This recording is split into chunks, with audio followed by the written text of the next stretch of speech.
1 o'clock. Can you hear me? Do we have a quorum? You can't hear me and we don't have a quorum. We can hear you, but we don't have a quorum. I can hear you. Okay, Dr. Kurtz here. There's Ann. Maybe we do. Oh, and there's Jean. I might give people one or two more minutes here, Greg. But we do officially have a quorum. Okay, hope everyone's doing well. Did anyone get out to ski powder or at least shovel some of it this morning?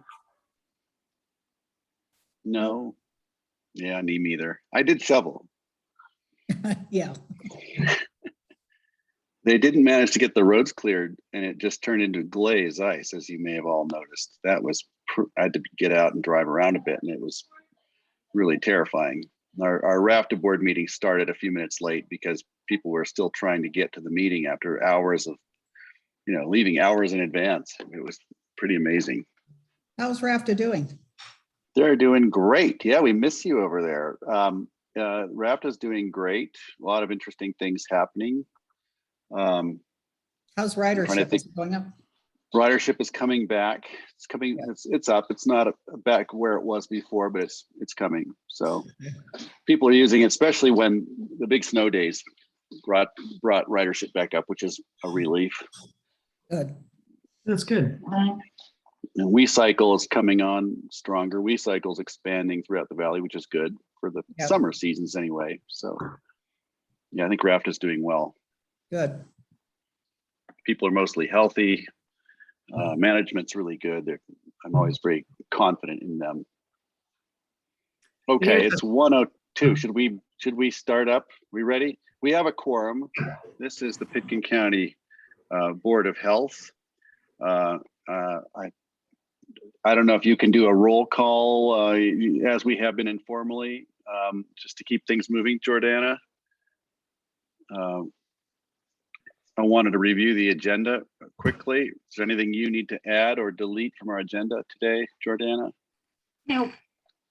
Okay, I think everyone has a copy of it. I'm gonna just, let's see, I guess we need an approval of the agenda. First thing, a motion to approve the agenda as noticed. Dr. Kurt, a second from Tori. Okay, all in favor, just raise your hand.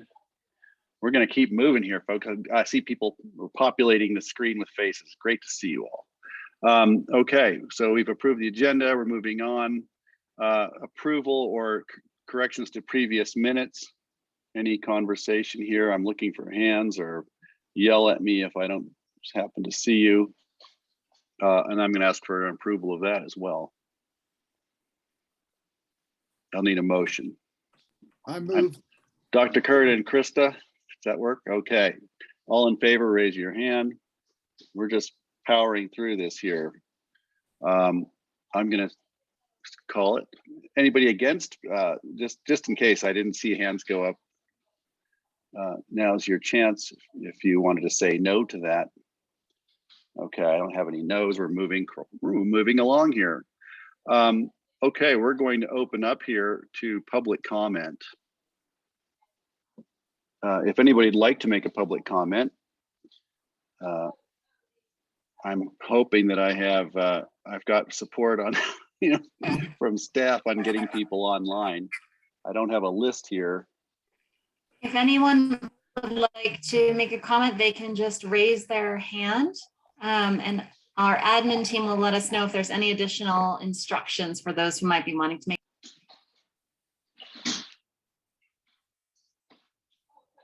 Okay, we're going to give it a minute or so to see if hands are raised. If they are, we'll pick on them. Otherwise, we're going to keep moving. I did want to note that we did receive one public comment in the letter that Jordana distributed earlier. Hopefully, you've all seen that. And it's a good reminder that small children are still not vaccinated, and so there's some concern about removing masks from a parent of small children.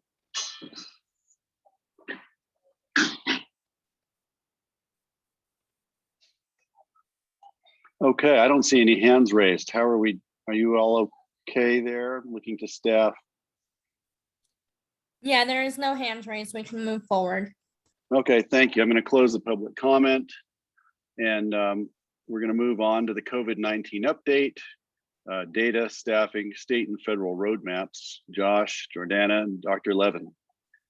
Thank you. Thanks, Greg. I'll start us off. And Alicia, just so for your awareness, John will be sharing his screen a little bit later, so he'll need permission in a few slides. Oh, great. John's on also. Thank you. Yeah. So really wanted to spend time this Board of Health meeting really reviewing the structure and the framework of our COVID response team moving forward. So less of a data update, but more of really trying to frame what our team is going to look like and what the priorities are going to look like moving forward, really into April. So when the pandemic first started, we really had more of a hands-on, all hands-on approach where really everyone from the public health department and people from other departments were supporting in the response. And really since then, we've tried to transition some people back into their regular roles so that they're able to focus on other non-COVID specific priorities within the public health department. So moving into April, we are restructuring the team to really have 6 individuals that will be focused primarily on COVID response. And then with support from Kurt, the environmental health manager, and Jordana, the public health director.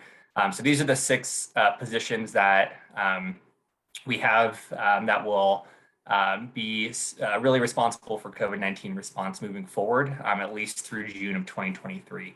And so I'm going to just kind of touch on these 6 roles real quick and explain to the Board of Health what each of these different individuals will be focused on. So next slide, please. So for Jordana, she'll really be providing or reviewing recommendations that are made by the COVID response team. She'll be continuing to participate in statewide updates regarding COVID response, and then approving the overall strategy decisions that are recommended by the COVID response team. Then, of course, just providing support in all other facets of the COVID response moving forward. Next slide. And then Kurt is supervising the COVID response manager, providing feedback and input before elevating decisions to the public health director, and then really supporting the COVID response team during surges and during other times where there is a need for additional support that is requested. Next slide. So COVID response manager and epidemiologist position is supervising the COVID response team, really recommending overall strategy for COVID response, and then continuing to analyze epidemiologic data and trends moving forward, especially as we're continuing to monitor different variants and other facets of the response, such as a potential, down the line, a potential need for another vaccine dose, for example, things around testing and so forth. So I'm trying to analyze and stay up to date on all those different facets. Next slide. So then we have 3 COVID specialist positions. So the first one is our school and child health COVID specialist. This individual will act as a liaison to all schools and child care facilities in the county. They'll really be monitoring severity among children and then looking at other childhood infections as well, such as co-infections with COVID, as well as other respiratory and enteric diseases such as norovirus that might be occurring in the school or childcare setting. And then continuing to conduct investigations into school cases and outbreaks and clusters to try to mitigate large spread or large outbreaks within the school or childcare setting. Next slide. So then our data management COVID specialist, they will really be working to maintain the data framework for our county COVID website and making sure the data is being updated appropriately and checking for errors in data that may be coming from CDPHE or other organizations. So monitoring the data for integrity as well as gaps, and then also focusing on a response to community-based outbreaks, and then reporting outbreaks to CDPHE. Next slide. Our surveillance specialist will really be monitoring severity of illness in our vulnerable population. So looking at individuals that fall into that 65 to 70 plus age group, individuals that have immunocompromising conditions or other medical conditions that have been identified as being more concerning for developing severe illness with COVID-19, monitoring and observing the hospitalization data as well as death data, tracking mobility data as well to really try to prepare for surges in cases, and then monitoring other disease trends as well as COVID-19 variants. Next slide. So then our community engagement and communications position, this individual will really act as a liaison between public health, COVID response, and the communications team in the county. So they will be coordinating with our county communications team to disseminate information to the public, serving as a liaison to our community stakeholders, and then supporting overall health promotion and health education activities. And then next slide. And finally, our vaccine and testing analyst. This individual will be coordinating COVID-19 vaccination activities in the county, ensuring that testing is available to residents and visitors, and then just overall monitoring of testing and vaccination data and trends. So this position is a position that we've already had, and essentially is the same position that Carly Sense had been filling. So not a lot of changes to that position, but overall, these are the 6 positions that we have, again, with support from Kurt and Jordana. Next slide. And that's just, again, the overview of our team. Next slide. So in terms of sorry, Josh, Jordana, Sure, Josh, sure. I just Yep. wanted to see if there were any questions going into that, and it may be too soon for this question from me, but will this response ever get a name change as we move into post-COVID world? It seems that this is a more general approach and structure, and will we be considering a different name, because it's specific to COVID, it sounds like, but it's already beginning to not expand, but consider the other possible infectious diseases. Just wanted to throw that out there, and perhaps it's just too soon to have that question, but I wanted to share that. And I don't know if anyone else has a question. If you do, please yell. Greg, I do. It's Ann. Ann, go ahead. Oh, okay. Yeah, Josh or Jordana, when we were in the midst of all this in 2020, and we really ramped up, hired a lot of people, we were doing a lot of contact tracing, increased the staff substantially. Have you now decreased staff, let people go? Or could you just quickly summarize how many people we had and where we're at now? Okay, Josh, let me know if I forget anything. So, when we had ramped up, we were up to over 30 employees in the public health department. And so we're back down into the 20s now, and we had given ourselves this 3-month window, January, February, and March of 2022, to figure out how we're going to be repopulating this new team of 6 from a team of, Josh, what would you have said the structure of the disease investigation team was before? We had 6 to 7 individuals that were really primarily focused on case investigation and contact tracing solely, plus the other individuals working on the response. Yes. Okay, thanks.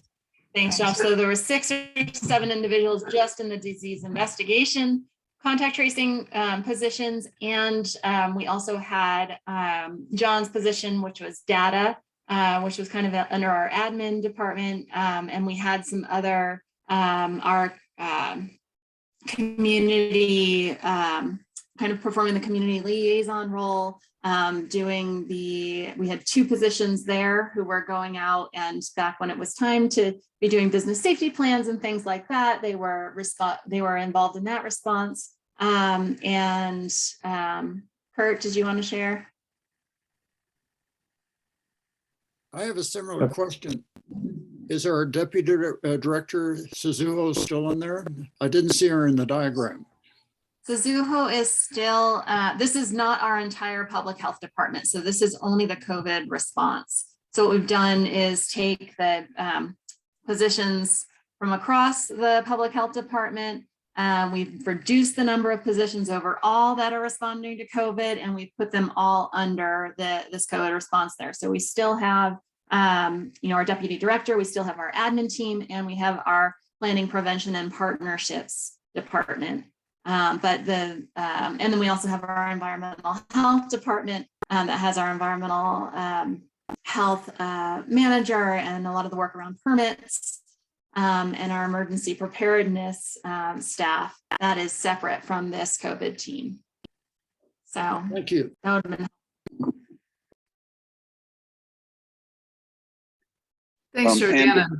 Thanks for being so nimble during this whole thing. Nimble and flexible. Right.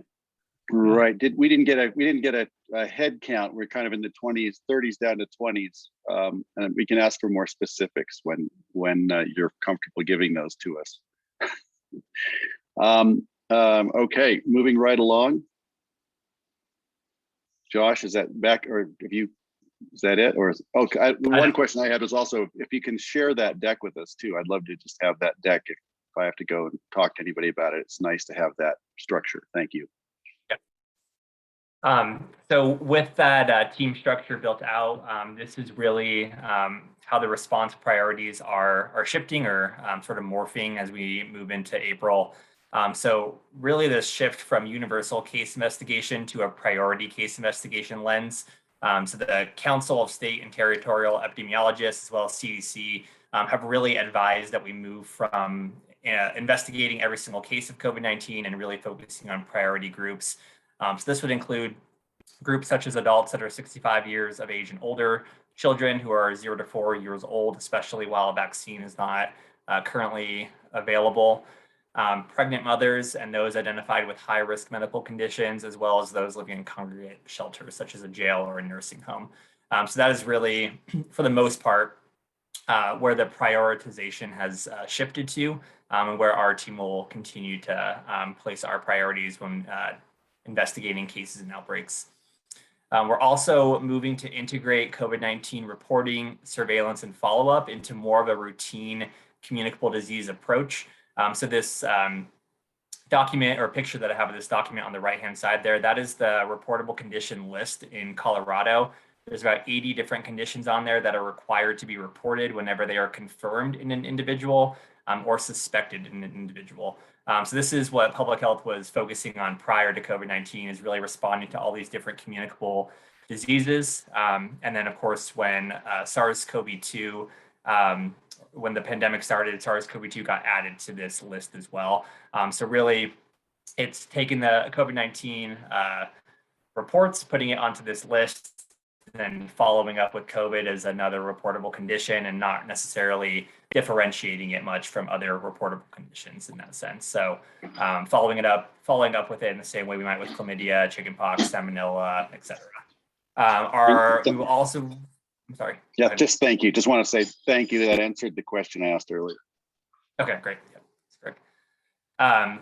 Thirdly, planning for new variants and potential surges in case counts. So continuing to monitor our severe cases and actually enhance our monitoring of severe cases, ensuring that we have testing available in the community, and then identifying priority cases depending on specific variants. So for example, a new variant may affect different populations differently. So ensuring that we have the research necessary to identify who those priority cases might be depending on the variant that emerges. And then lastly is really addressing the impact of COVID-19 on other health factors. So assessing the impact on mental health, long COVID, and then other conditions as well that have sort of emerged as sort of comorbidities, if you will, or morbidities that have occurred as a result of the pandemic.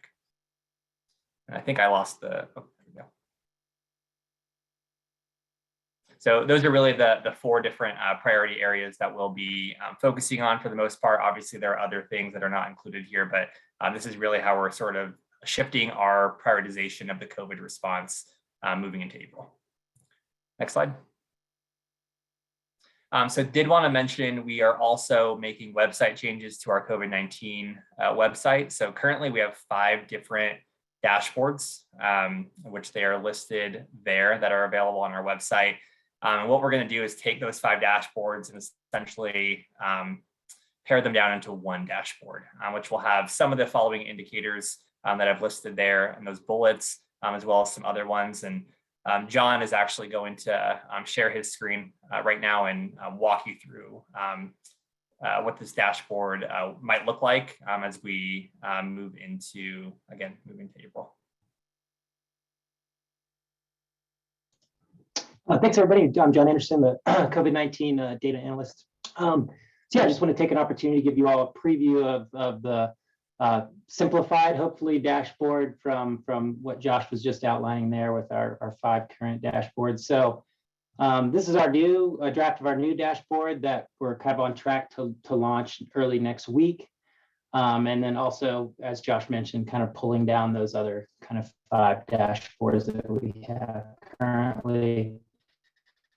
The general layout for this board is we kind of divided it into general sections. So the top section here is the case and testing data, some of our other dashboards. So hopefully it's not too new for everyone, but continuing to keep these top scorecards as our general top high level summary. And you'll see a lot of the same indicators that we've been using recently. So number of cases total over the whole pandemic, cases in the last 7 days, 7-day incidence rate, 7-day positivity rate, total number of PCR tests through the pandemic, and number of tests in the past 7 days. This one's a new one, COVID-19 reinfections. So total number of reinfections we've identified during the whole pandemic, and then an estimate of those reinfections in the past 7 days. And then in here we have our longitudinal graphs. So a lot of graphs that show the trends over the entire pandemic. So again, very similar to some of the ones we have on our case and testing dashboard now. This is case counts by day, and then the 7-day count, 7-day incidence rates over the entire pandemic. This is a newer graph looking at the age-adjusted 7-day incidence rates for each age group, so we can track those priority ages a little more closely. Percent positivity over the past 7 days, or 7-day average here for the whole pandemic. Number of PCR tests over the entire pandemic per day. And then reinfections, both daily reinfections and then the 7-day reinfections here. And we are keeping this filter over here so you can filter all those graphs. I don't know how quickly that's going to respond. Yeah, there we go. So you can filter all the longitudinal graphs if you want to see, one of the years or see a smaller window. Moving on down here. So again, kind of reflecting the shift in focus for monitoring to hospitalizations a little more closely. So down here, you'll find information on the hospitalizations, our COVID-19 deaths, and some information on the vaccinations.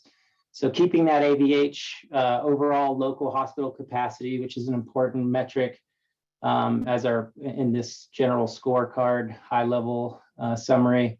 The number of hospitalizations total during the pandemic, and then hospitalizations over the past 20 days to give people an idea of what's going on more recently. A case hospitalization rate, so the number of cases that are hospitalized over the entire pandemic, and then that same rate for the past 28 days. Here we're showing our total deaths over the entire pandemic, and then also showing that more recent time period across 28 days. Here we're showing the total deaths among case rate for the 28 days.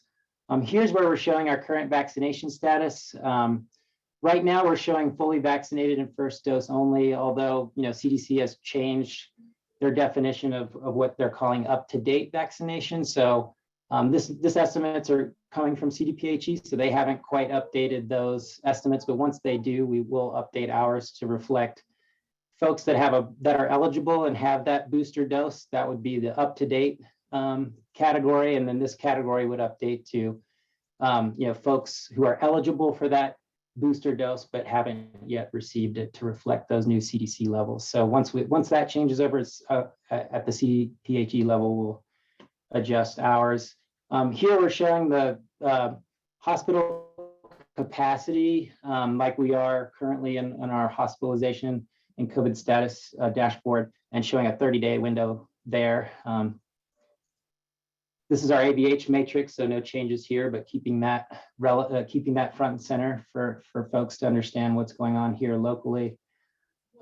Here we're showing some information on hospitalization. So the dots are the hospitalization rates within each age group. So these are specific to each rate is reflecting the population within the age groups covered here. And then we'll have bars when we have hospitalizations in the last 28 days. So folks can compare those more recent rates to the overall rates. And then here we're showing the total deaths by age group in 10-year increments over the entire pandemic. And then both of these have some information about the average age of hospitalizations and the average age of our deaths. One other thing I would note is this whole dashboard is based off of CDPHE data. So a little bit different than what we've been showing up to this point, primarily because of that shift in how we get information about each case, shifting to more priority cases. This dashboard will be totally based on CDPHE data and not based on our local data as some of our dashboards are now. And I think with that, I'll stop and see if there's any comments or impressions or questions about this new dashboard. Questions, anyone? Feel free to chime in. It looks great. It looks familiar to me. I was just going to ask, how, we've got the top row, number of cases. How valuable is that information to know the number of cases in Pitkin since the beginning of the pandemic? I've always wondered about that number. It's kind of it's a great trivia question, but how does that inform our response? I think it's kind of a benchmark. I mean, I might turn that over to Josh and see. I do see what you're saying, like what can we do with that information? But Josh, did you have any? Yeah, I'd say, Greg, it's more of just kind of an understanding of how our community has been impacted by COVID overall. So, I mean, not really a data point in terms of how we coordinate our response, but it is tied to the reinfection piece as well. As we know we have a high vaccination rate. We know that we've had at least 6,200 people that have been infected. We're seeing a fairly low level of reinfection, so it kind of helps to gauge what the future might look like in terms of new variants. And two, it's kind of like the Johns Hopkins website. I mean, I think this is still something that's like tracked as a benchmark across, the world pretty much, right, Josh? So there's a standardization. Okay, it's a standard sort of look. Okay. It's how we're talking about and discussing this pandemic still, I would say. I think it's like a very reasonable thing to have on there at the top. Great, thank you. I really appreciate the charts. I love looking at the curves. It gives me such a great sense of where we are, what the spikes and the troughs look like. When we hear about variants, you wonder where will the next spike be, and when do you book your vacation at the bottom of the curve? All those questions come up if you can. Not that I've gone anywhere lately. Okay, thank you. Am I seeing the division into children and adults that we used to have so we can plot what school cases are occurring? Yeah, I think probably as far as cases go, this would be the best graph to see that. And we did, I think for most of our graphs, we're using 10-year increments, but because of the interest in the 0 to 4 group in particular, with vaccines not being available, we are trying to divide that group up a little bit more finely for that. But yeah, I don't think this quite reflects the school age breakdown that we have on the current school dashboard.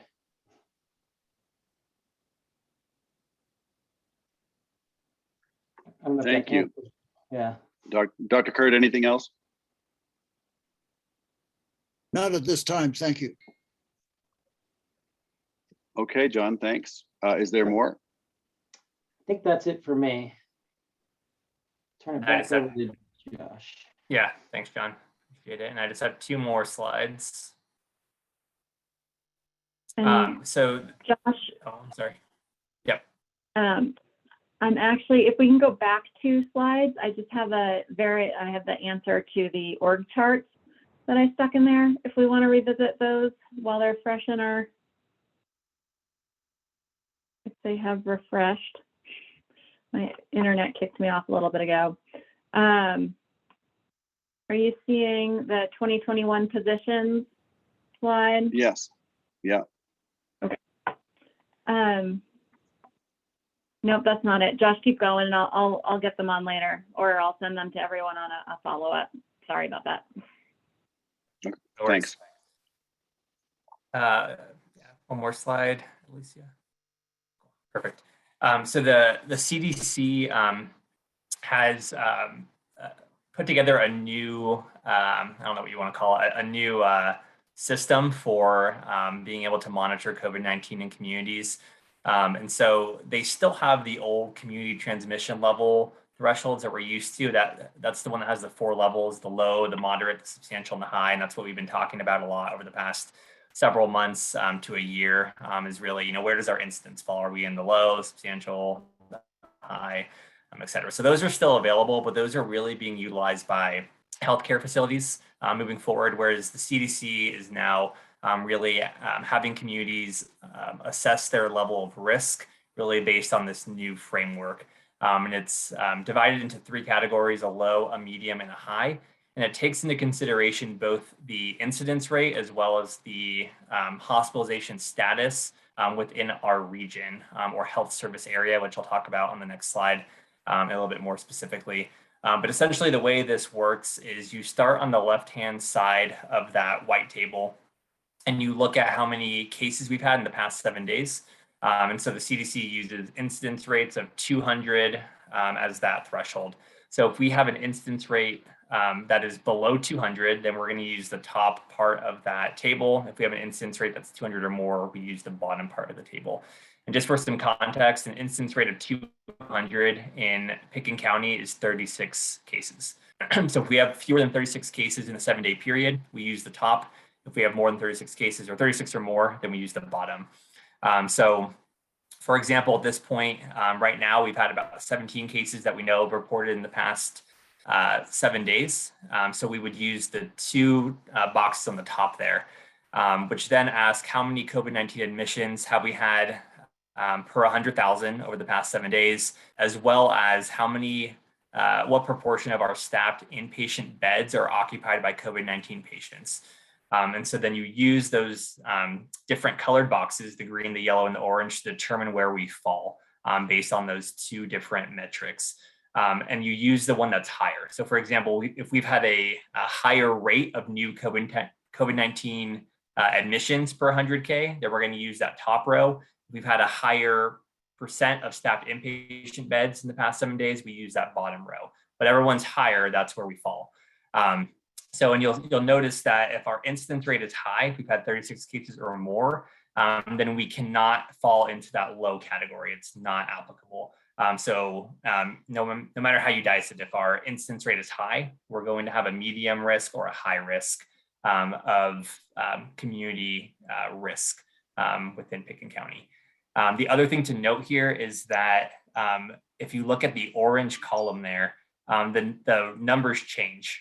So if you fall into that high, if you fall into the 2 boxes on the top, the fewer than the 200, you'll notice that the thresholds in that high column are higher than they are on the bottom. So if you have a high incidence rate, it takes fewer hospitalizations or fewer percent of staffed inpatient beds to fall into or qualify as a community that has high risk. So this is, what the CDC scientists have been focused on for a few months now, putting together, trying to determine how do we take into account both the number of cases that are occurring in the county, as well as the number of severe cases that are occurring, and then be able to determine the level of risk based on those different factors.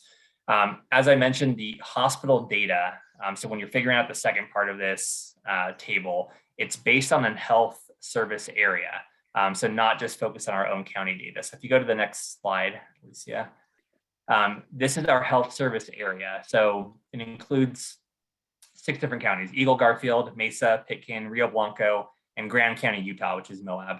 And so those 6 counties are all lumped together, and all of our data gets compiled together. So we're not solely focusing on what does our local hospitalization data look like. We're focusing on, as a region, what does our hospitalization data look like? So for example, if you look at Grand County, Utah, over the past 7 days, CDC has them as having an incidence of 0. However, because overall in our region or in our health service area, the inpatient, the proportion of beds that are occupied by COVID patients is at 4.9%, and then the admission rate is at 12.2.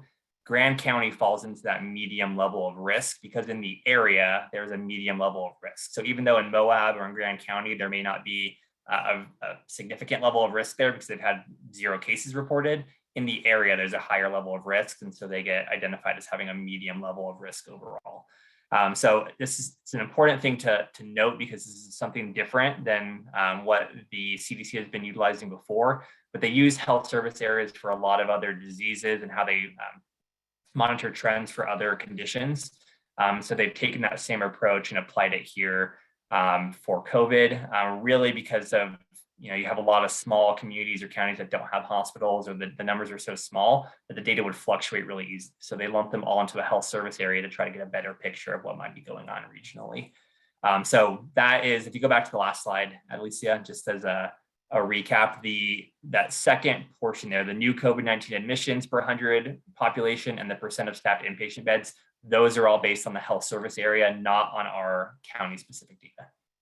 So happy to take any questions about this new framework. Yeah, I just had one. I mean, thanks for that explanation. It's just confusing to me, I guess, in a way that when most of the patients from all those counties get transferred to Denver, that the hospitalization rate of these local tiny hospitals are kind of lumped together. But I guess, like you said, this has to do more with how they've tracked other diseases. And so if you really are going to see a spike, which again would be like hospitalizations going to Denver, that's not really going to play into these numbers per se.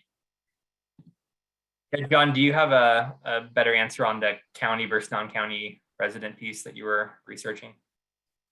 Yeah, I think the only thing that, so Josh and I have both been on the website trying to piece together everything. It's a little bit hard to get all the information in place, but I think as far as we know, they're not counting, there's no residency. Like if someone comes in from another place and is admitted at a local hospital, that would count whether they were a resident of one of these counties or not. The other piece, I'm not sure how transfers would work. So I think if they were admitted in a hospital in the region, it would count. I don't know what that transfer would look like if that would change something. If we transferred, let's say AVH transferred to Grand Junction somewhere, I don't know if that new hospitalization gets counted again or if just the initial admission does. The other thing that's interesting to note, it doesn't matter if they were admitted for COVID or not. So if they were admitted for some other condition or issue, they tested positive for COVID, then they would still get counted as a COVID patient. And the idea there is any patient that comes in with COVID then creates a new strain, even if that's not what they were initially there, they are going to be straining that hospital system because they'll have to be, handled differently, isolated and those kinds of things. So I guess that's my question, John, is that if some way the data could get really remarkably skewed because again, you can't really admit ICU patients up here. And all of a sudden we have a bunch of cases, but they're all transferred to Denver and then Denver's not part of this. So it still looks like, oh, we're doing fine in our region, but really like the main hospital we're transferring super sick people to is strained. This doesn't necessarily capture it, it sounds like. Yeah, I think not for us. I think this kind of solves one problem, which is smaller counties with maybe no hospitals or one hospital like ours getting lumped into a bigger group. That makes sense. But yeah, in our situation, because we transfer on either side of the mountains, I'm not sure how that will impact. I think we are susceptible to that kind of bias there. That answers my question. Thank you. And Krista, just to confirm, just to let you know that we're going to keep the Aspen Valley Hospital matrix that assesses our local hospital capacity just for this reason. So that will continue to be on the updated dashboard. And thanks, Dave, for making sure we shared that point. Jordana, and while on the topic, as a layperson, would it make sense to also have the hospital, the Denver hospital, the receiving hospital data That seems pretty relevant, but I see you're shaking your head, Krista. I mean, I think that's probably too much. Again, like John pointed out, like you get in a car accident and you test positive for COVID, you're counted as a COVID case. So if all of a sudden we're looking at Denver data, I mean, it's probably, especially at this point in the pandemic, I don't think it would be helpful at all. I just kind of wonder, like, in the future, if we're looking at trends, how really this is going to affect our local data. But I think with what we have, this plus what Jordana said, our local hospital data, that's probably going to answer every question that we have. Great, thank you. One more hospital data point that we'll have on the updated dashboard is just the overall statewide hospital capacity. So we'll be able to continue to measure that. Okay, great. What's next?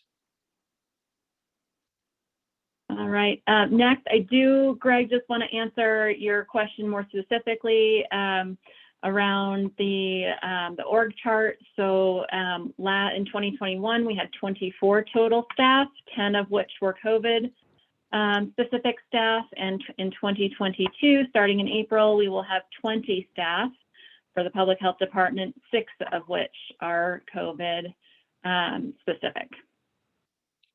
Thank you so much for that. That's helpful. Okay, and then next, I think if we start. Yeah, I forgot I put this slide in here. This is just a quick quick status update on where we are currently. So we're at 99 cases per 100K. So that's our incidence, 17 cases in the past 7 days. Our positivity rate is right around 7%. Our predominant variant here is the BA1.1, which is a subvariant of the subvariant of BA1. So that's the current variant we have. We did detect BA2 in the wastewater on February 7th, but the specimen that was sent in, or the sample that was sent in on the 3rd of March did not detect BA2. And then just want to note that we still have some reporting lags here and there with some of our reporting sites. So some of these numbers may be an undercount.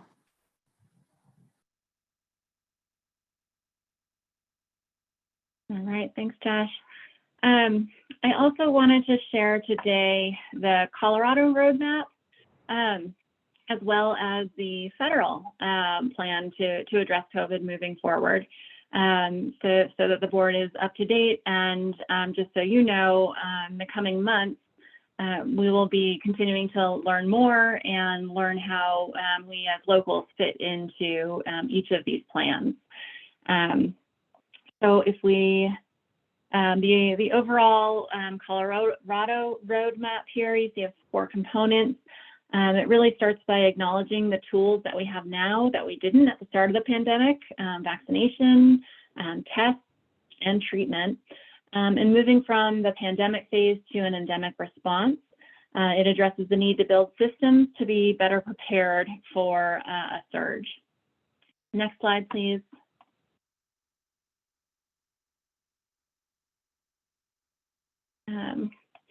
So with establishing hospital readiness standards, surge planning, and normalizing COVID patient care in traditional medical settings, this is really about protecting hospital capacity and normalizing COVID treatment back into the traditional healthcare settings.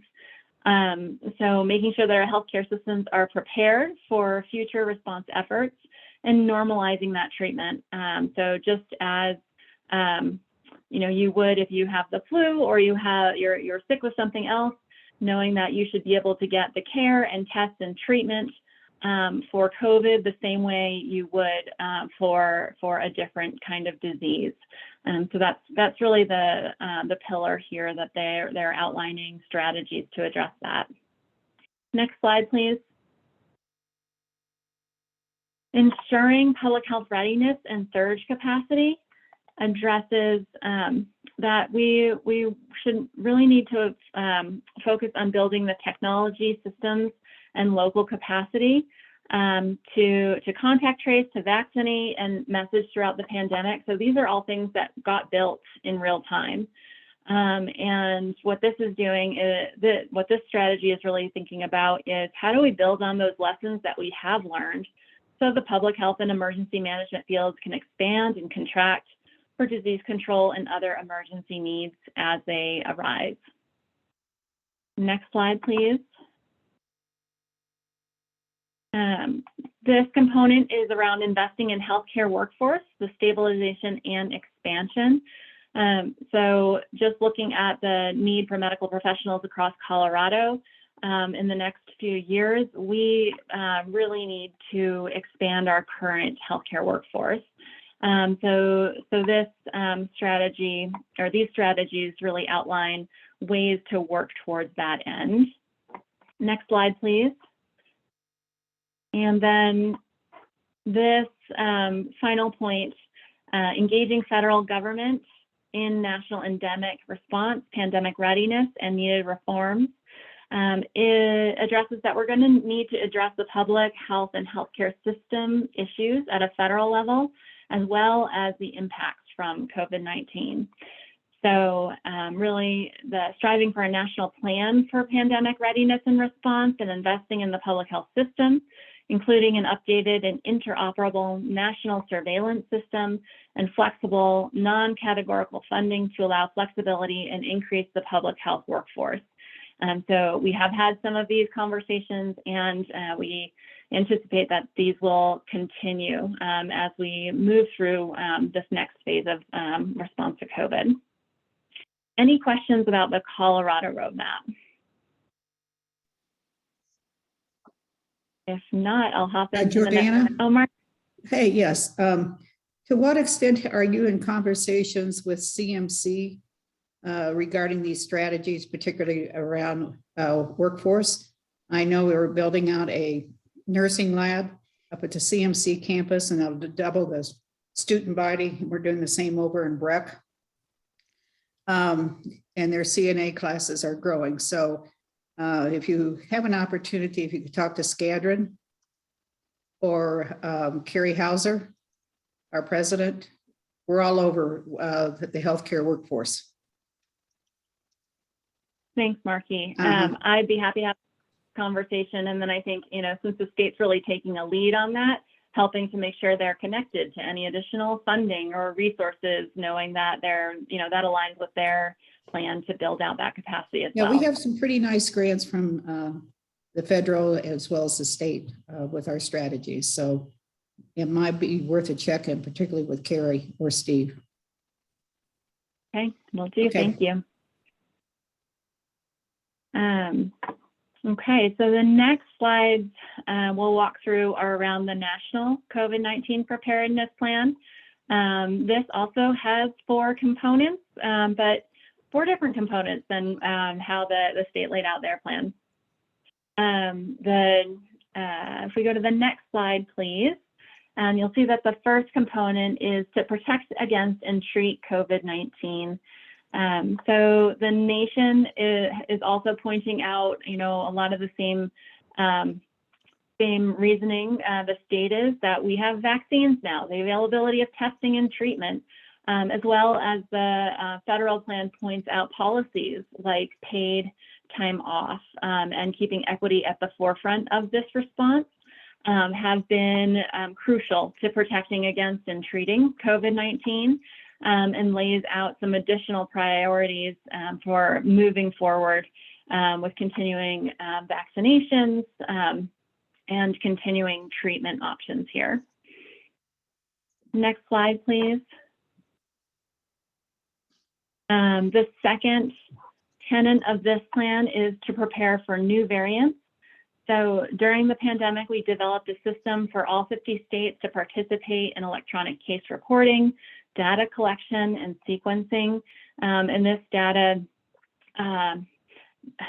real-time data and monitoring and communication is going to be critical as we move forward with COVID, but also for any other type of communicable disease infrastructure.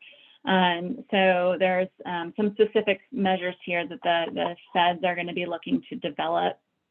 The next slide, please, looks to prevent economic and educational shutdowns. So this one's really all about giving schools and businesses the tools and resources to stay open and operating. And the next slide, please. This last tenet is to continue to vaccinate the world.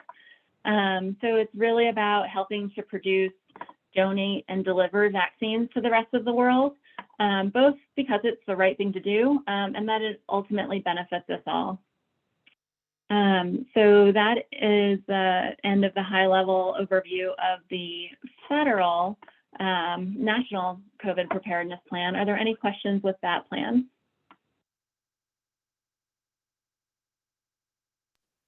I don't see any hands up. Go ahead. Great.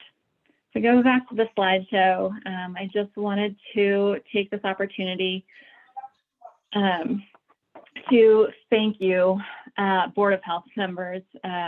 You may have seen this ad in the paper today and yesterday. It's really, as we're having a minute to kind of come up from in the trenches of response, really thinking about, we've hit the 2-year anniversary mark of standing up our incident management team in Pickens County, and taking a minute to recognize the community. I want to take this moment to be able to recognize all of you Board of Health members for all that you've done to make the best decisions for the community with the data that we had at the time.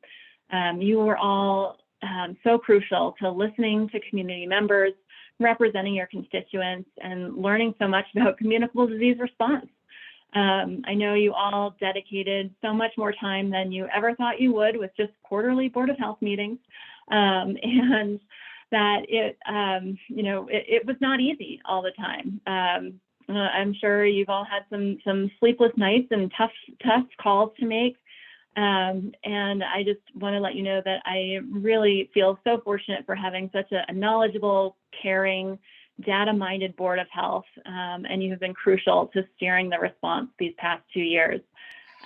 So we're really thinking about, this 2-year anniversary is a time to appreciate and reflect, and then also think about how we move forward. There is some healing that I think needs to continue to happen, especially out in the community. I think our community has been very fortunate in that there's been discourse, there's been a lot of different opinions, and I think it's stayed incredibly civil and productive. But there have been a lot of folks who have lost loved ones, lost time with family, lost time at work and economic opportunities. So I think that while we've come through and worked together, we still have some healing and coming back together work to do. So I wanted to share that, as we transition to this disease control model, and kind of learning to live with COVID, we will be thanking the community, not just these ads that have been in the paper, but really moving forward with what does it look like to really heal and come back together as a community. So we're hoping that ACRA will be working with us on that effort. We'll be thanking our internal Pickens County employees, and then also recognizing specifically our public health employees during National Public Health Week, which is the first week in April. And we also are planning a hot wash, or just kind of a review of the COVID-19 pandemic as an incident, to see what we can learn from that as we move forward as a county. Jordana, thank you for that. And it's great to see that. I'd forgotten that was going to run. I just want to let the Board of Health know, and the Public Health Department at large know, that the Board of County Commissioners has discussed how grateful we are, and I can certainly share on their behalf that we thank you all. Everyone went beyond the call of duty and the amount of time anybody anticipated, and I look at the faces of the people who we told would be the quarterly meetings, and it was just such an easy, conflict-free situation. We were all in there. So 2 years in, it doesn't quite feel over yet to me. So I'm still getting used to that. I walk into a room full of people, and I still look around either suspiciously or, you know, I get the flight or you know, the flight response kicks in. So anyway, I think we should all take it slowly. The hot wash you talk about, it'll be interesting to think that it may take a year or two or more before we really understand what we've gone through and how that's going to shape things moving forward. And the county certainly is discussing that already. John Peacock is very capable at that sort of strategic thinking, and I'm really looking forward to those conversations on how it's affected the way we do business in the community. As I think some of the changes we've made are not going to, you know, they'll be permanent, and some are for the better, some are going to take some getting used to. But anyway, thank you all, and I do hope that you all leave the situation, you know, still understanding the value that you put into you know, public service, and this is the definition of it right here. So that you're participating as volunteers. So thank you. And if I've left anybody or anything out, Jordana, let me know. But thank you for start kicking that off.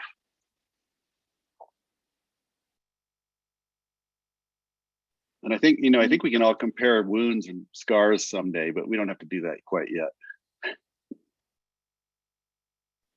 Okay, are we ready to move on to board survey feedback? Is that where we are? Sure thing.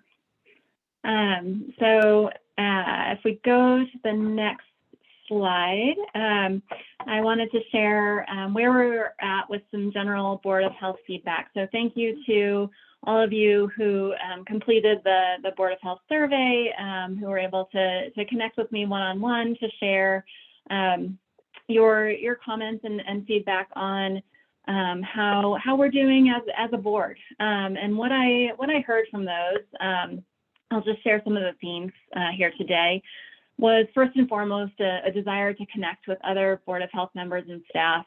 We've been meeting remotely for the past 2 years, and there's really this desire to be able to learn more about each of the Board of Health members. We've had some new members come on through the pandemic, and really learn more about what are the skills and expertise that each member can bring. And there was also the desire to get to know staff a little bit. And so we also heard that the board would like some specific training about being a Board of Health member, powers and duties. And so we had Michelle Shimamura present at the January board meeting. And then all of you should have also received the state Board of Health training for Board of Health members. So those are two ways that we're able to address that. There was a desire to shorten the meeting length of these meetings, and also, you know, get back to that regular quarterly structure when possible, as well as across the board recognition that the top priority was to lead the pandemic response while that was necessary. And then when there was additional capacity, to be able to continue to address mental health, substance use, equity, and environmental health. So if we go to the next slide, some next steps are to arrange a June in-person retreat. That is when our next quarterly meeting should be. So the proposal is to, you know, extend that meeting time, find a place where we can be in person, and get at some of those additional desires to learn more about each other as individuals, the skills and expertise and perspectives that everyone brings, and to also be able to have staff be there and present and get to know some of the staff a bit more as well. John Peacock, I'm hoping we can get him to come present on board versus staff roles. I think it's a really helpful presentation, and as we continue on with our members on the board, continues to help really understand the role of the board as we delve into priorities beyond COVID. And then finally, really thinking about that June time to be an opportunity to participate in the priority setting for the public health improvement plan. And so I know we've presented to you several times on our process through this, but this is a process that we go through every 5 years with a community health assessment, and then resulting in an improvement plan for the community. And the Board of Health is always an important interested party in providing feedback into that process. So I think that June, that there will be a great point in the process to be able to survey board members at that time. And if there's no additional questions, Greg, I think we can turn it over to Raleigh. I did want to say June 9th is that the date we have set for the Board of Health meeting and retreat? It is the 9th. That Okay. is our normal Board of Health meeting on June 9th. If that works for everyone to expand that time, or I know it's also summertime, we could find a time that works for most board members, if that's troublesome, Greg. Well, it's troublesome for me personally. I'd love to hear from others, just to, so I've got another board retreat on that exact same day. A 2-day retreat ends that day. So I'll have to make the decision. I'll probably stick with this one. But if anyone else has problems, or if there's another opportunity for another date, I certainly welcome that. And I see Dave Ressler made a comment. If I could, well, I've got it here. I have to figure out where the chats are. He just made it. Was that an email? Oh yeah, Dave just texted. If I could, to step back a step, just to say he missed the opportunity to say thanks on behalf of the hospital as well. After our Jordana's and my comments, well done to the Board of Health. Our community is fortunate and blessed to have the Board of Health leadership and public health staff that partners across all the stakeholders. It's from Dave Ressler. So that's his thank you via text message. Thanks, Dave. If we need to let you in, let us know. Okay, Jordana, sorry, I sidetracked you there. Regarding the retreat, do we want to do a doodle poll, or are we stuck with the 9th? If I'm going to ask you to send a doodle poll out, and if 9th is it, then I get it. But we'll see what's possible. This is Tom. Anytime in that first week of June would be great for me. Not May, though. Right. Okay. Let's send the poll out via email, and we can sort it out that way. Thank you. All right. Are we moving on to Raleigh? Welcome back, Raleigh. If she's on, and this is about HB 22-1064, legislation to ban tobacco flavors. Good afternoon. Thanks, Greg. Like Greg mentioned, my name is Raleigh Backrack. I'm the Health Promotion Program Administrator at Pickens County Public Health. Next slide, please. Perfect. So I will be jumping into the state legislation around the banning of tobacco, flavored tobacco products. An email was sent to Board of Health members last week regarding the opportunity to endorse and or testify in support of this legislation. And I just want to say thank you to everyone for their quick response to support and endorse this bill. We have completed the necessary endorsement forms on behalf of Board of Health. We also have Board of County Commissioners on endorsing this bill as well. I think City of Aspen did the same. And then we have 2 county commissioners that showed interest in testifying. So today, I'll just go a little more in depth about this bill for educational purposes, and more importantly, discuss the opportunity for Board of Health members to testify, as the original date has been pushed back for next week. So just briefly, a little bit of a background. Tobacco use continues to be a growing concern, especially among our youth population. And we're now seeing the use of electronic smoking devices among this younger population skyrocket. And this problem is very relevant in our communities, especially in our schools. And we can see this trend by looking at a few statistics. I'll read a few here. So 25.9% of Colorado high school students use e-cigarettes versus 5.7% smoke cigarettes. Additionally, 1,400 Colorado kids become new daily smokers each day. That's nearly 4 kids per day. We know that the tobacco industry purposely engineers and markets these flavored tobacco products to attract this younger population, really with the hopes that they'll become lifelong smokers. And then the last statistic from the National Youth Tobacco Survey, they found that 85% of youth e-cigarette users use flavored products. So what's on the table today to build upon previous successful tobacco control policies that have been passed at that state as well as local level. And I did include a screenshot of just our Pickens County website where you can find our local tobacco control policies. But what we have in front of us today is an opportunity to continue advancing these policies in the tobacco retail environment, which is limiting the sale of flavored tobacco products. Next slide, please.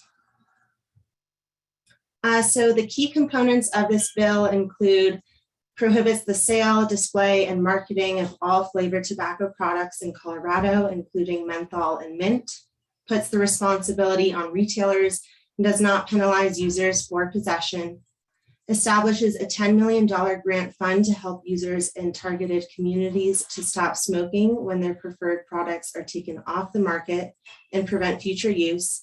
And lastly, creates a community-based working group to ensure that funds are distributed in alignment with the needs of the impacted communities. So the Board of Health has an opportunity to further their support through testimonial for the state level bill.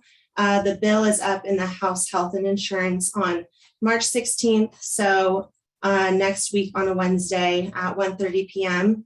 with a virtual testimonial option available. There may be other opportunities to testify if the bill gets to the Senate, and that's if it, of course, it advances to finance. And I'm happy to share these opportunities as we learn more. But I think next steps, I can open it up for questions. If there's any support for to learn about this testimonial option, I can then share it via email. Thank you. Thanks, Raleigh. I guess the first question I would ask is if you would email, we could email the board whenever there's an opportunity to sign up to testify. I wouldn't mind getting an email just as a reminder for dates and times and to have, I don't know if the staff can put our names on the list. Often that's how it works, so that we just show up at the allotted time. That, you know, if somebody's actually signing us up, that I know has worked in the past with other testimony I've done. And I guess the question is, do we need a motion for the board to approve this? And we could always make a motion. We don't need a motion. Okay. I was just thinking if we needed support from our board, what do you need in that way, Jordana? We've already gotten it via email.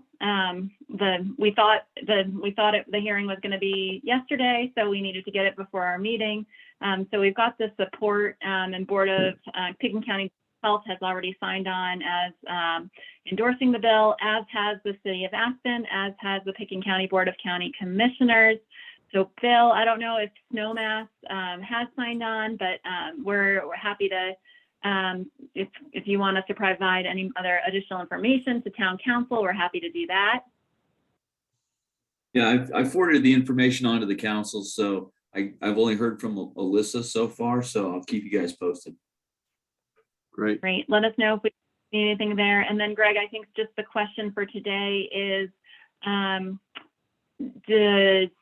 would anyone like us to just follow up with additional information about testimony? And we can do that via email, or if anyone has additional, knows that they really want to be able to do it, let us know now, and Raleigh can follow up personally with you. Great, thank you. If anybody has any other comments, let us know. If I would be so bold as to say, yeah, just send us the email when there's testimony opportunities, and that way we'll have it, we can respond. I think Kelly Curry's going to testify coming up. I haven't signed up yet, but I'm planning to do it as well. Anyone else is welcome. I think one of the first activities I did on the Board of Health was to go down to Denver when we were doing it in person at the Capitol with Brent Miller, who was an early Board of Health member, and it was actually a really great experience. I enjoyed the time spent. Okay, is that it, Raleigh? Is that it for you? Yes, thank you for your time. Thank I you. would be happy to testify at a compatible time. Great. Thanks, Tom. Okay, I think we're shifting over to Chelsea now for the mental health update. Thanks, Greg. Hi, everyone. Chelsea Carnoli, mental health analyst. Go ahead, next slide, please. I'm here today to follow up with what you all had been informed of earlier in the year, and that is the Community Mental Health Survey. So we'll review the results of that today, as well as recommendations and next steps. I'd like to preface this presentation with, it was brought to our prevention planning and promotion team yesterday that the word stakeholder has oppressive and violent roots. We're learning a little bit more about the specifics of that. And this presentation and the work that was done is just dripping with the word stakeholder. So I just would like to bring that to everyone's attention and let the group know that in the future, we are trying to replace that vernacular with something like interested parties. Okay, moving forward. So our Community Mental Health Survey, to refresh everyone's memory, that ran from October 1st to November 30th. There were 3 surveys that were created to paint a holistic picture of the mental health system, and that was a community member survey, a provider survey, and a stakeholder survey. And by that, we meant those who really rely on direct client treatment and care, but do not provide that themselves. So think of an organization like Aspen Family Connections. We also, in formulating our questions, wanted to fit them into the 3 phases of care, what some of you may remember from the matrix created in 2018. And those 3 phases are promotion and prevention, intervention and treatment, and aftercare and recovery. In collecting this information involved a lot of partnership and help from wonderful people, including newspapers, local media, a lot of organizations and nonprofits sharing with their clients, either using flyers or emails or their social media. Also hanging flyers in places where people would be likely to sit around for a while. So like a laundromat or a doctor's office. So we were also in person. I tried to attend as many events as possible and kind of walk the streets to grab people, get some information and let people know what was going on. We tried to incentivize participation by a weekly drawing prize. And those prizes were donations from local restaurants, hotels, gyms. So we're very grateful for that. And something that we always wanted to include at every step of this process was equity. So doing that required us to make an English and a Spanish version of the survey, as well as trying to be very culturally competent in how we were creating and distributing and trying to get valuable information from the survey in both the Latinx and the LGBTQ communities. Next slide. So overarching goals, again, we wanted an updated mental health data to reflect COVID-19 impacts. We wanted to have access to data so that we could have evidence that would really help us advocate for funding. We wanted to be able to identify gaps in our mental health system of care. And we also wanted to reconvene the local mental health leaders and decision makers to address continuity of care strategization. I couldn't get it. Sorry, team. Data collected was intended to assess the state of individual community members' mental health symptoms and outcomes, social determinants and outside stressors, access and quality of mental health care resources and treatments, a sense of community and belonging, as well as the functionality of the mental health care system from that perspective of the professionals. Next slide. Okay, so diving into the community member survey specifically, we had 587 respondents total. 55% lived in Pitkin County, 73% worked in Pitkin County. And to clarify, we wanted to develop the survey to include anyone who worked, lived, or recreated and learned in Pitkin County. So that kind of expanded our scope of respondents to, of course, our little sector of Eagle and Garfield. For our English survey respondents, that was 535, which is about 3% of our Pitkin County total. 60% of those English respondents lived in Pitkin and 22% lived in Garfield. While with our Spanish survey results, which had 52 respondents, also a 3% representation of the population we have for Hispanic Latinx folks. Only 4% of those respondents lived in Pitkin County and 78% lived in Garfield. Next slide, please. Some more demographics here. We had primarily females who participated in the survey. We did have options for transgender and gender neutral participants as well, which we were happy to see some results there, but of course not very high numbers. Sexuality, again, wanting to capture that to try to get a better understanding of our LGBTQ community. Straight, cisgender, or straight folks were our highest respondents. And next we did have gay, lesbian, and bisexual, as you'll see. Age, we had a good flow here between 25 and 39 and 40 and 54. Next slide. Race and ethnicity, primarily white participants, 12.7 were Hispanic, and that does include our Spanish speaking survey specifically. And next was multiracial, was the highest response. Being a little more specific with the Hispanic and Latinx respondents, we really wanted to make sure that we were being mindful that Hispanic community members do not all fall into one category, and there is value in understanding the differences in cultures that may fit in. So, and by trying to capture that, we asked more specifically, and Mexican was the highest Latinx response, followed by multiracial. And that's included because that meant anyone who did include a Hispanic or Latinx cultural association, and with whatever additional, Central American and South American. Next, please. Speaking to our wonderful campaign, that is going to hopefully be a great step in the right direction. We wanted to understand sense of belonging, and this is an aspect of that promotion and prevention phase of care.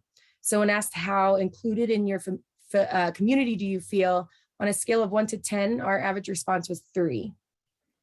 Some of you may have been reading those quotes already, but you'll see here that there's one that sticks out to me as feeling displaced and disregarded and not worth enough to live in or contribute to the community. Next slide. Again, within our promotion phase, wanting to understand stigma, one of the questions that was asked was, how comfortable are you to talk about mental health with a loved one? Again, 1 to 10, 4 was our average response. And when asked what would make you uncomfortable, the number one reason is worry that they would be judged by the other person, followed by not feeling comfortable. And finally, third was fear of repercussion or negative consequences. Next slide, please. So here, still under that promotion and prevention, is where you'll see that we tried to really understand social determinants and how those are affecting well-being and mental health. There's a few different questions we use to try to capture that. This first one says, rank your priorities in improving quality of life and well-being. Securing housing was number 1 response, followed by improving finances, and then personal relationships. I've included some quotes here that you'll see again, likely nothing that we would be shocked to learn, but still upsetting to see. I feel stuck because I know I can't leave my job or housing for fear I will never find a new job or housing to live in the Valley. Another person mentioned fearing being homeless in 3 years unless a miracle happens. Next slide. Furthering this, another question was asking the respondents to rank one of these social determinants based on how much they impact that individual's stress and well-being. Housing is the first, and on average, housing was the first, followed by financial, and what was a surprise to me, physical health was the third. And I wanted to differentiate our Spanish specific results because they were quite different than what the average reflected. And in that our Spanish specific respondents rated physical health as their top impact to their their mental health and well-being, followed by childcare insecurity, and then job and financial insecurity. Again, I really felt important to include as much as this of the qualitative data that I could, because it's just such a really touching reflection of the importance of the impact of these outside stressors. So you may have read this already, but this person mentioned making good money almost anywhere else but here, and being fearful to go out dining because then they may not be able to pay for their kids' school lunches. Next slide, please. Moving into still that promotion phase, but access to care. When asked to rate agreement with the following statement, I understand how to access mental health treatment through my insurance or other financial pathways, 31% said they somewhat agree, 22% said they strongly agree, and just to note, that was our #1 Spanish-speaking result. A lot of quotes surrounding there being a lack of therapists that accept insurance and having a difficult time finding any who do. Next slide. Again, the quotes are pretty bold and really telling to the feeling in the community. When asked how likely respondents are to seek mental health support, 3 of 10 on average. And why was that unlikely? Is they can't afford it. Also, #2, navigating insurance is complicated and expensive. Next slide, please.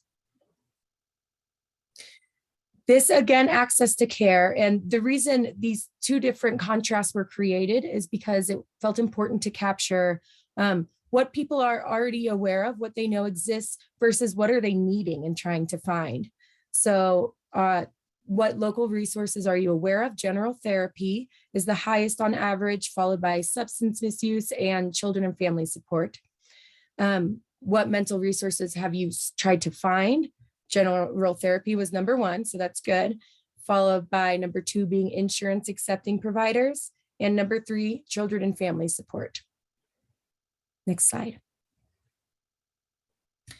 Following up with that, and this kind of leads us into that intervention and treatment phase. Were you able to get the care you were looking for?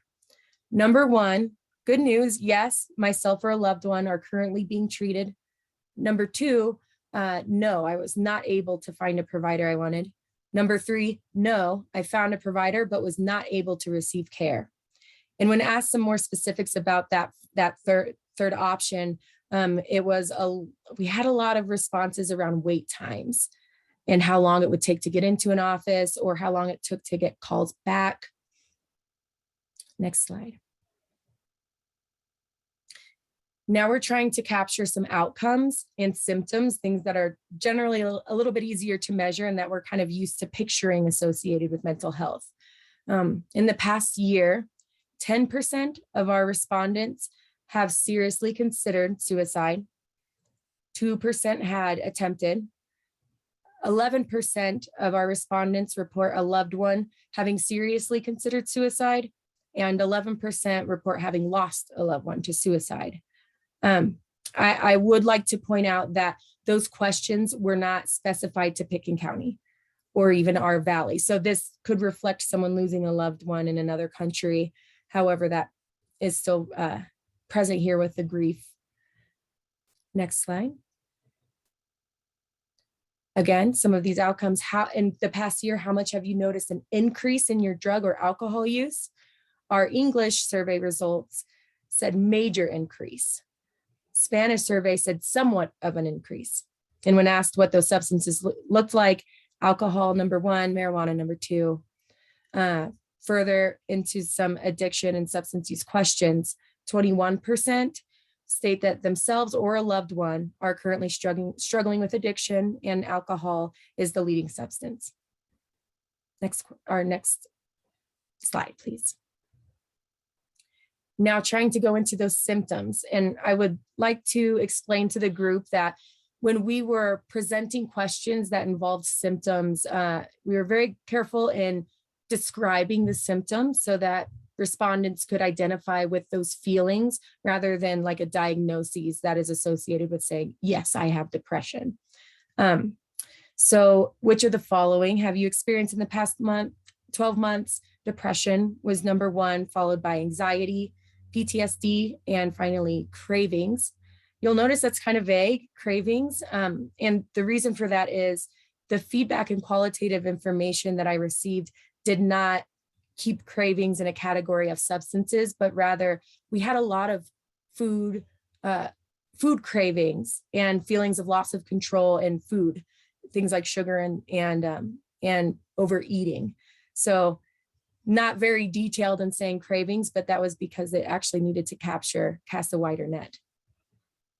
Next slide, please.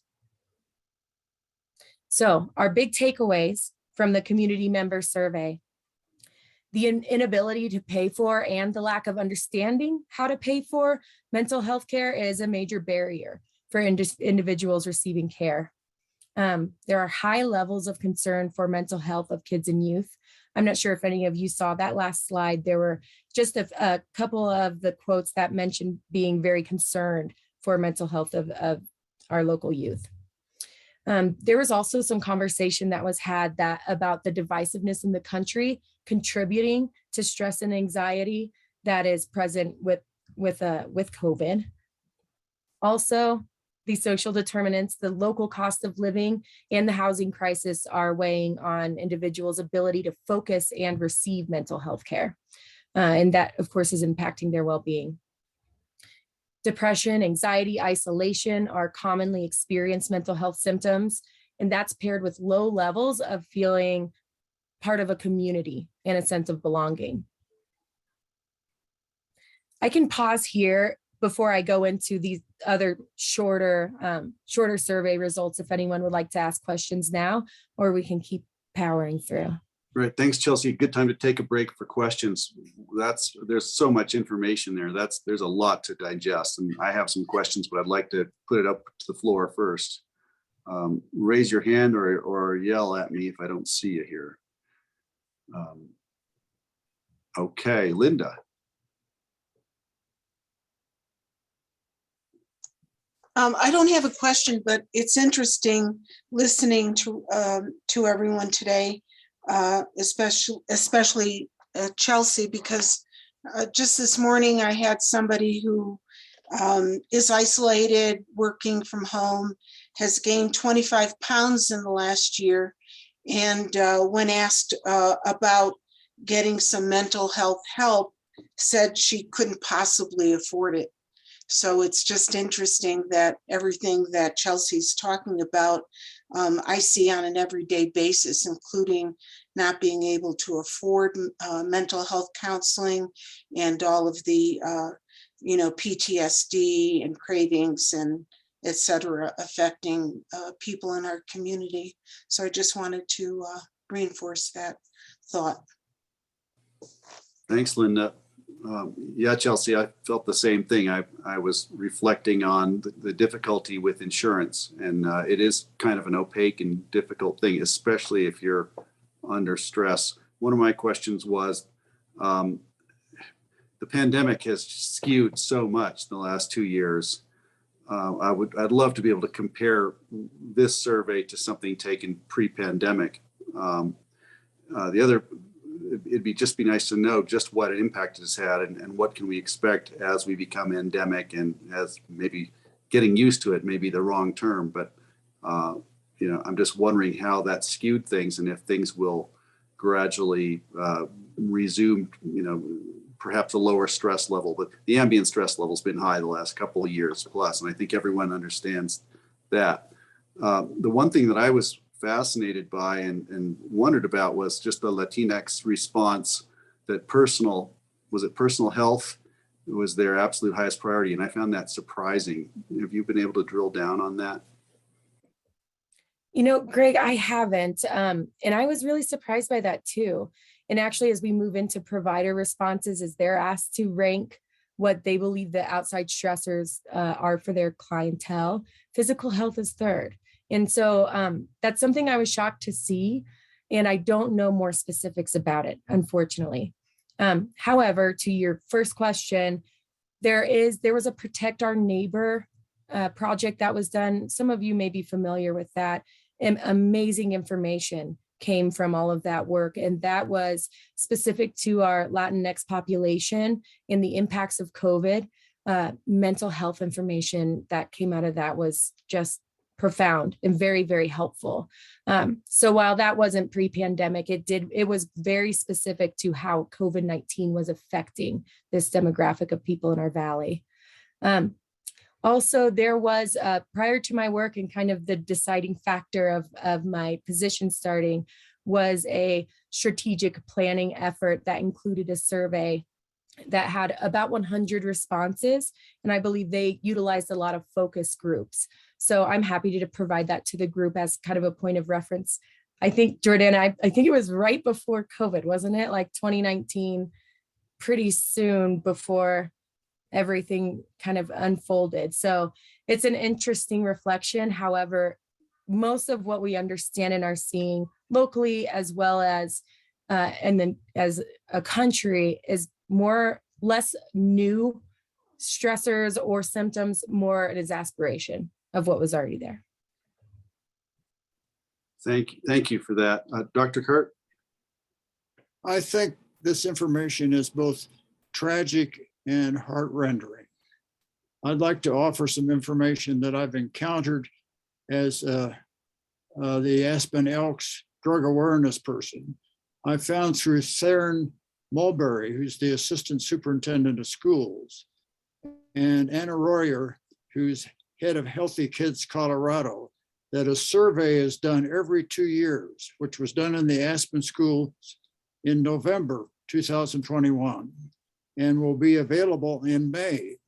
And that is done every 2 years. So that information that was collected in November 21, the surveys of the students and parents who volunteered to take this survey, can be compared with November 2019, which will be a remarkable comparison. So I suggest looking into this because this could be very valuable for the community. And I don't necessarily wish to comment that much on other things, but I would like to point out that the community is taking the right step on STRs, or short-term rentals, which just drives up the cost of living in this community terribly. Thanks, Dr. Kurt. Any other comments or questions? I know we're going to go right into round robin after this, so there'll be opportunities to speak if anybody has a topic. Chelsea, so where do we go with this information? What's next?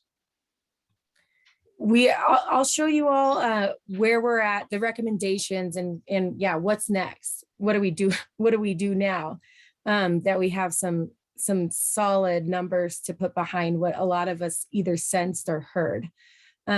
So we will get to that, Greg, and hopefully if you were to have any questions or ideas after that, then please let us know.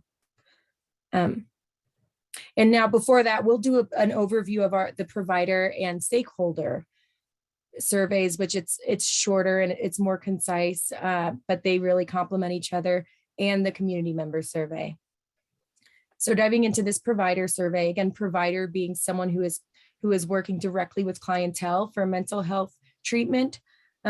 We had 21 participants, 100% of which spoke Spanish or English, 14% Spanish. 75% of the respondents accept a sliding scale payment, and 55% are out of pocket only. The majority of the respondents have an hourly rate between $100 and $200. Just so I'm clear, a sliding scale means you can negotiate in some fashion with them. That's exactly what you pay per hour. And then out of pocket means it's cash, correct? Yeah, you're right. Next Wow, slide, thank please. you. Okay, this is again that the provider's view of the 3 top observed barriers to care for clients. So what's keeping them from being able to access help and treatment? Number 1 is finances. Number 2 is lack of knowledge of resources. And number 3 is inability to make and keep appointments. And when diving into that a little bit more, it sounded like they don't have time because they are working multiple jobs. They're not able to leave their job, things like that. Or childcare also came up a few times.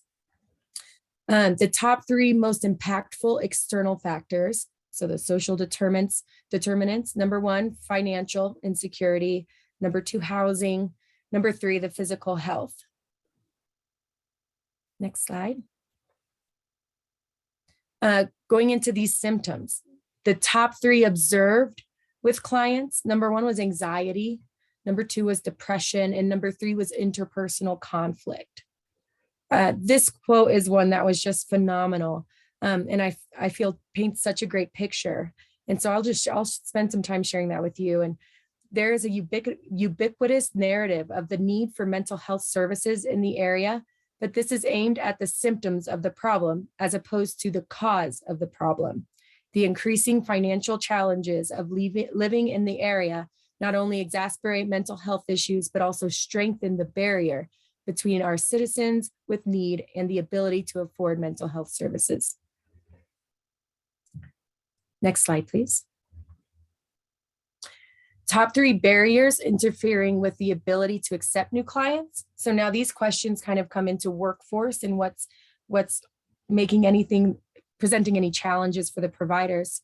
Their first listed barrier was having a wait list and no availability. Second is that they do not accept insurance. And third, a language barrier. Next, asking more about that workforce, what either keeps from hiring and retaining mental health workers. The highest response was low salary and reimbursement rates. They're the leading reported cause of difficulty for that hiring and retention. And for those who aren't familiar, reimbursement rates are from insurance, what they are once a claim is submitted, what they are able, well, I don't know about able, but willing to send back as payment to that provider. Next slide. So that was our provider survey. This is the stakeholder. And again, stakeholder is those who are referring to the providers. Understanding that we had some systemic questions, having the extra view of I need these folks from a professional lens felt important. We had 26 total respondents there, 100% provided services in English and 79 in Spanish. The mental health resource that these organizations are most aware of is Children and Family Services. The mental health resource respondents are least aware of are eating disorder treatment resources. Next slide, please. Now, trying to gauge that relationship with the providers, when asked on a scale of 1 to 5, how the stakeholders would score the climate of their relationships amongst partners, 3 was the average response. And again, that same scale, 1 to 5, how confident are the respondents in referring their clients to local mental health providers, of 4. So those are promising numbers. Next slide. That same 1 to 5, what is the respondent's satisfaction after referring a client to local mental health providers? That's right in the middle. That's a 2.75. So you'll see these quotes and a lot of other qualitative data that we have. There is a lot of respect and appreciation for the providers we have locally, and they are very skilled. This is everything that we hear and see. However, there's so few of them that it causes a lot of disruption. Next slide, please.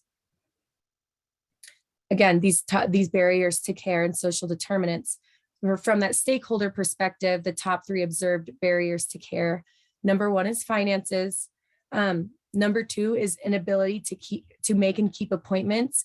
This one is specified due to work.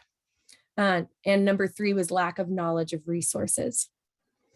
Top 3 most impactful external factors. So those social determinants, number 1 was housing, number 2, financial, and number 3, childcare. Next slide, please. Symptoms.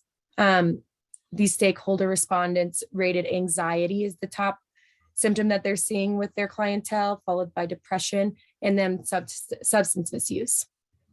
When asking this group what the barrier they see as being with hiring and retention, it is inability to secure housing. Next slide. So some takeaways from this professional lens, both the provider and the stakeholder respondents state having very similar observations and symptoms from their clients, as well as similar workforce needs and concerns and barriers to care. Additionally, the highest needs are to lessen wait times, strengthen referrals, and better client care, as well as financial assistance for clients. We also need an opportunity to grow local providers who accept insurance and expand that local network of treatment providers. And before moving into recommendations and next steps, I'm happy to open up for questions for this piece as well, if it's a helpful time. Okay, looking for hands. Are there any questions? There's a lot of information to absorb there.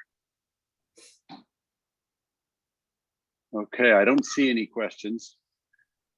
Dr. Kirk, he's back. Good. I compliment Chelsea on her effective and articulate explanation. My congratulations. And hopefully will be acted upon by some of the sources of monetary income in this community. All right, I'll echo that. Thank you, Chelsea. And Marky. Yeah, I do have a question. I know that all the mental health, maybe not all of them, that are available receive grant funding and support from Pickens County, Snowmass, and Aspen. Do we have any idea the magnitude of those dollars and how they are used? Well, that's a great question, Marky. Thank you for asking. We do have some specific programs, nonprofits and organizations, and yes, direct service providers that are paid for using county funds, as well as some partnerships with other local leaders. Those pay for specific programs. And I'm happy to kind of set up a snapshot of that if you all would like me to send that information. I only offer it that way because I think it would take a long time. I think it'd be awesome. I'd love to see it because Okay. I know Snowmass has consistently provided dollars, and I know that Aspen has a major focus, and I see Tori there with kind of a navy blue, I can't tell, magenta sweatshirt on, and Pickens County in of itself. So I think it'd be great to have that information, and that'll help us drill down a little bit more. I was going to ask or suggest that, do we reach out to the Aspen Community Foundation and some of the other philanthropic organizations with this data? I think this would be an eye opener. It would be a bit. I think I'll respond the way Dr. Kurt did. It's tragically, shocking to really be confronted with this information. Although we kind of suspected, and we've heard it anecdotally, this is really valuable and powerful stuff. So I'm just wondering if we should be reaching out to some of the donor groups who are focused on things like this, so they understand where things are, and I'd help facilitate that if it hasn't been happening. And Chelsea, maybe you want to run through the next steps, because I think they'll cover a lot of these great ideas.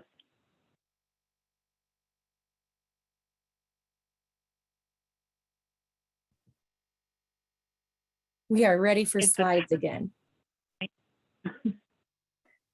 Thank you.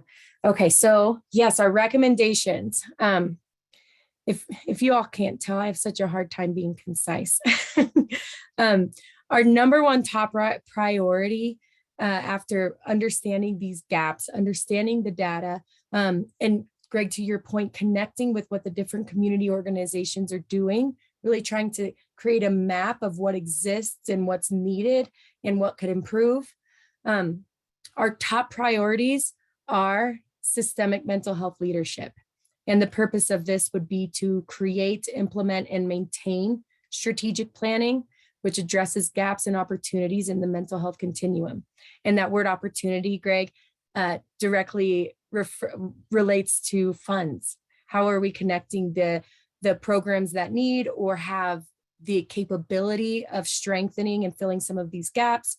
How are we connecting them with donors, with state grant opportunities, things like that? Second priority, improve community members' ease of access in locating mental health resources by unifying sources of information. So by that, I mean kind of a one-stop shop that our continuum of a community, not only our continuum within mental health, but anyone who finds the opportunity to refer someone to some kind of mental health treatment, whereas the one place that we can be sending people. In other counties, we've seen that as a very effective method of connecting people with care, having one place for everyone to be routed to look for resources, call and ask questions, as well as see things like community events and education opportunities, things like that. Number 3 is community building, which, as mentioned before, it's really exciting to see the track that we're on as a community. But yes, that community building piece, along with stigma reduction, and that tends to go hand in hand with preventative programming.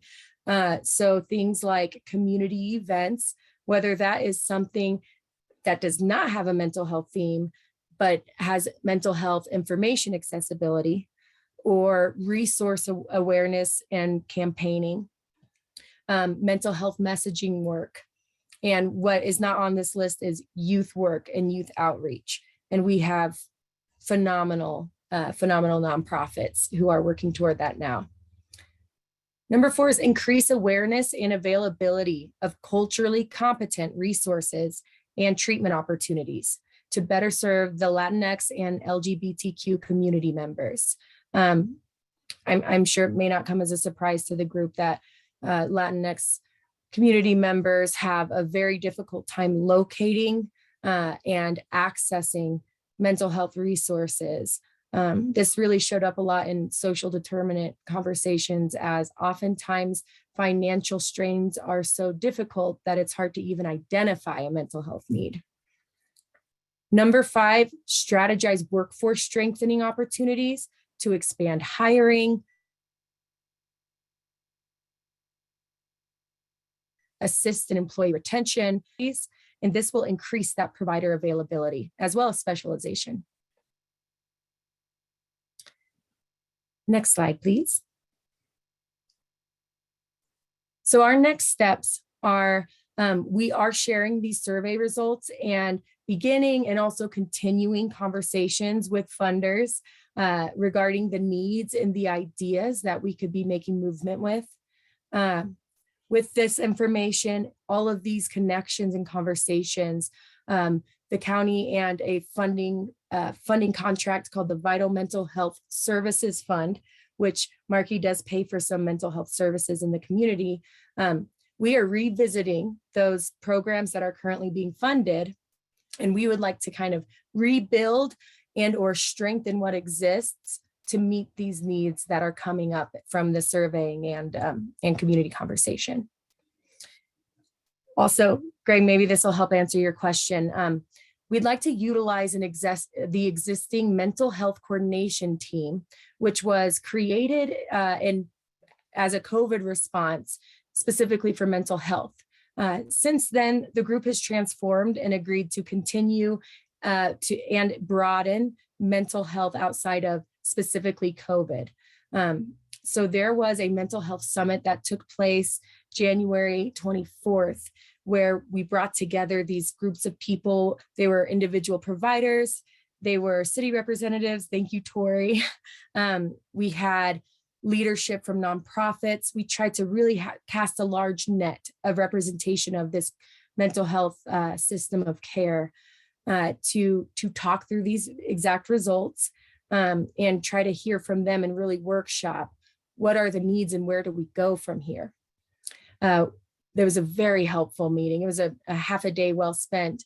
And from that, there were 4 areas of focus that this coordination team is moving forward with strategy to problem solve and get some results within. So those 4 areas were communication and outreach, client financial support, workforce strengthening, and prevention, community, and stigma. Okay. All right, thank you for that. Yeah, as Tori demonstrates, a hand for Chelsea in this. There's so much to that, and then so much follow up that we can maybe work on going forward and present a little bit more at the next meeting. I would personally be interested to know just how well coordinated the team is. There's so many. It seems like there's so many different organizations trying to tackle the problems, and it's similar to, say, our young farmers and agricultural resources in the valley. There, all these groups trying to tackle a problem. Are they working as best they can together? And that would be the same for the mental health organizations. So as we go forward, herding the cats there and making it work efficiently together is going to be a challenge. But maybe that's where we come in. I don't know that we have a role in that. Round robin, I've got a screen up with a lot of smiling, enthusiastic faces after this meeting. I want to see if anybody wants to bring anything forward. Hand up or yell at me, and I'll give you about another millisecond before I jump in. Great, Bill's up. Yeah, Greg, I just wanted to follow up on our RAFTA meeting this morning that the mask mandate has been extended on public transportation. Was supposed to expire March 18th. Now it's extended to April 18th. Great, thank you. I coming into this, I'd thought about that and then completely forgot. So thank you for bringing that up. So the masks are going to be on transportation till April 18th. Any other hands, other comments? Tori? Thanks. I just wanted to comment about the presentation that we just had. And say a couple of areas of real great success is that number one, the attention from all parties that mental health in our community is getting is absolutely fantastic. Number two, the collaboration that I'm seeing around it right now, I think is unprecedented in its degree of success. Primarily, I can just speak between city and county. I just want to say our appreciation for feeling part of the process that's really county led here, and still feel like we have great communication going on right now. So Chelsea and the rest of the team, thank you to that. Then I also want to make a comment of commendation for the survey, and then what you just showed about next steps. It's not always that we get survey results, get input, and the like, and then come out of that with some of the targeted next steps as you've enumerated here. And I just want to give you credit for that because it's really well done to take the information that you got and use that as the lens for really planning next steps. So I just want to say well done on all those fronts. one thing I do want to mention, and Greg touched on it in his comments, was about the collaboration and coordination more, if you will. And just for mention, for an example, I think the Here House has kicked off a program where they're doing some in-school or student age mentoring and trainings is actually what I think the word they've been using. But I just want to make sure, as Greg was saying, that there's a lot of different organizations in this space that are doing various things. I want to make sure that those are coordinated and on our collective map for all the right reasons, for the collaboration, for the outreach to the public, but of course also funding and energy and effort, also so that we're not duplicating efforts, but also, so that we know what's going on. So just that as a mention, I think there's so much great work going on in this space. So thank you to the county team and to everybody else that's been participating. I think that's an issue that's headed in the right direction right now. So thank you so much. Great, thank you, Tori. I'm reminded of efforts begun a few years ago, and then I think reintroduced recently for mental health first aid trainings. I think at the city, and then we had it at the Aspen Youth Center. I'm just wondering, trainings like that, there's another, is it QPR, or there's another sort of training, similar thing that another group, maybe Hope Center, somebody was coming up with. I'm just wondering, is anybody tracking that? How are we doing with those trainings? And is that something that we should be promoting from this end? I took a personal interest in it a few years ago, and I don't know if it's time to get back behind it. Suggestions or comments on that?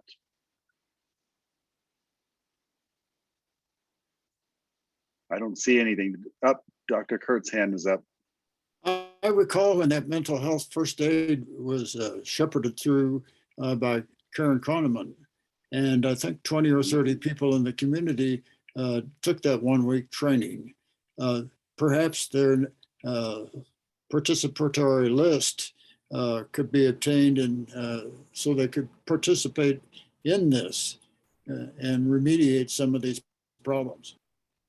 Thank you for that. I know the training is it's very brief. I went through it. I was one of those people, and we did introduce it at the schools, and I know the Aspen Youth Center was doing it for a while, and perhaps they still are. But it does take a lot of effort. It does take volunteers from the community stepping forward. It doesn't take much to become a mental health first aid trainer. And some other parents and I were actually teaching it at the middle school just before the end of the school year 2 years ago. But of course, it got set aside during the pandemic. So I think it's been picked up again. So I don't want to suggest that it hasn't been happening. Anyway, just wanted to throw that one out. Is there anything else we have to round robin, or are you all eager to ring off here? Anything else for us, Jordana or Chelsea or team? Krista, any last words? Okay. All right. Well, mum's the word. Do I need a motion to adjourn? I could probably just end this, but I'll take a motion if anybody wants to make one. Oh, well, wait a minute. Wait a minute. Next meeting. meeting. To talk about that next meeting, right? If you're not here, you might get elected to a high position on this board if you don't show up for the next meeting. So you better plan on it. Jordana, what do you want to tell us? So the proposal is to get back to our quarterly meeting schedule. This is actually a regular meeting, March. Our next quarterly meeting would be scheduled for June. And then the proposal would be to complete a doodle poll to have that meeting be a little bit longer than normal, so that we can do more of a retreat style, get to know each other, be in person, have some food, and have that sometime during the first half of June. So that's the proposal, Greg. Okay, thanks. So we'll be getting an email with a doodle poll for that. But we are planning an in-person meeting, a bit of a mini retreat. We'll try to find a pleasant location on a sunny afternoon or something like that with an outdoor component. perhaps a barbecue or something would be great. Or who knows whatever people are eating these days. That's the plan. I don't know if we need to talk any more about it now. We'll expect to hear from you regarding the doodle poll. And with that, I'm going to ask for a motion to adjourn. So moved. Okay, and I have a second from Dr. Kirk. All right, all in favor, raise your hand, and we'll see you in June, if not sooner. Thank you. Take care.